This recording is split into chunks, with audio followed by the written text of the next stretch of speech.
Sir வணக்கம் sir. வணக்கம். Muthuraj sir அவங்க அம்மா கூட திருச்சியிலேருந்து நம்ம கூட பேபி டூரிசம் மூலியமாக காசி அயோத்தியா வந்திருக்காங்க. ஸோ நம்ம கூட இந்த 6 நாள் பயணம் பண்ணியிருக்காங்க. அதில் அவங்களோட கருத்துக்களை பகிர்ந்துக்கணும் சார். சொல்லுங்கள் சார் உங்களோட கருத்துக்கள். பிவிசி டூரிசத்தை அப்போ நான் முதல்ல அணுகி நான் பயணம் அந்த போல் நான் முதல்ல இப்போ தான் ஃப்ளைட்டில் வரேன், எனக்கு எல்லா உதவியும் நீங்கள் தான் செய்யணும், எங்களுக்கு எந்த அனுபவமும் கிடையாது அப்படின்னு சொல்லும்போது அவங்க கொடுத்த தெம்பில் தான் அந்த பயணத்தில் நாங்கள் கலந்துக்கணும்னு ஆசைப்பட்டோம். அதே மாதிரி நாங்கள் என்ன எதிர்பார்த்தோமோ அதை விட இன்னும் கொஞ்சம் அதிகமாகவே அவங்க எங்களுக்கு ஒரு பாதுகாப்பாகவும் நல்ல உணவு கொடுத்து ஒரு சேஃப்டியாக கூட்டு போயிட்டு வந்தாங்கும்போது ஒரு மொழி தெரியாத இடத்துல எங்களை கூட்டு போயிட்டு இந்த அளவுக்கு ஒரு சேஃபாக கூட்டு வந்தாங்க. எங்களுடைய வயது கொஞ்சம் அதிகமாக இருந்தால் கூட அவங்களையும் அந்த டூரிசத்தில் கூப்பிட்டு போயிட்டு வரணும், அவங்கள கூட்டு போகிறது சில சிரமங்கள் இருந்தால் கூட நம்ம அதை ஏற்றுக்கிட்டு சிறப்பாக செய்யணும்னு நினச்சி எங்களை கூப்பிட்டு போனதுக்கு ரொம்ப நன்றி. அவங்க கொடுத்த ஒரு அன்பும் அவர் காட்டிய அன்பும் அதே சமயத்தில் அவங்க கொடுத்த உணவு முறைகள், அங்கே ஹோட்டலில் தங்க வச்சது, லக்ஸுரி ஹோட்டலில் தங்க வச்சது, மற்றபடி நிறைய அனுபவம் நிறைய சொல்லிக்கிட்டே போகலாம். அந்த போட்டிங்கில் போனதெல்லாம் அதெல்லாம் என்றைக்குமே மறக்க முடியாத ஒரு நினைவுகள்.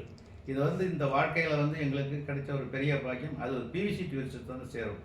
ஏன்னா நாங்கள் என்ன தான் ஆசைப்பட்டால் கூட அந்த அளவுக்கு அந்த பயணம் சிறப்பாக இருக்கணும், சந்தோஷமாக இருக்கணும் அப்படின்னா அது அவங்க கையில் தான் இருக்குது. அதை முறையாக செஞ்சாங்க, சிறப்பாக செஞ்சாங்க. அவங்களுக்கு என்னுடைய மனமார்ந்த நன்றியை தெரிவித்துக் கொள்கின்றேன். நன்றி, வணக்கம். ஆமாம், நீங்கள் ஒரு வார்த்தை சில வார்த்தைகள்மா.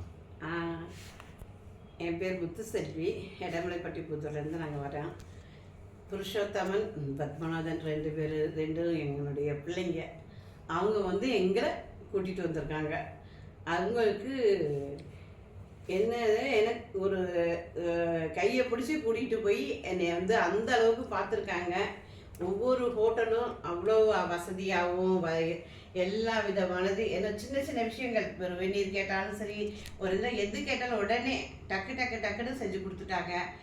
சாப்பாடும் கூடவே ஆட்கள் கூட்டிகிட்டு கூட சாப்பாடு கொடுத்து எங்கேயாச்சும் வெளியே போய் சாப்பிடுவோமா, எப்படி இருக்கும் அப்படின்னு ஆரம்பத்தில் சொன்னது என்ன சொன்னாங்களோ அதை சொன்னதை முழுமையாக செஞ்சுருக்காங்க. எந்த ஒரு சின்ன மாற்றங்கள் கூட கிடையாது.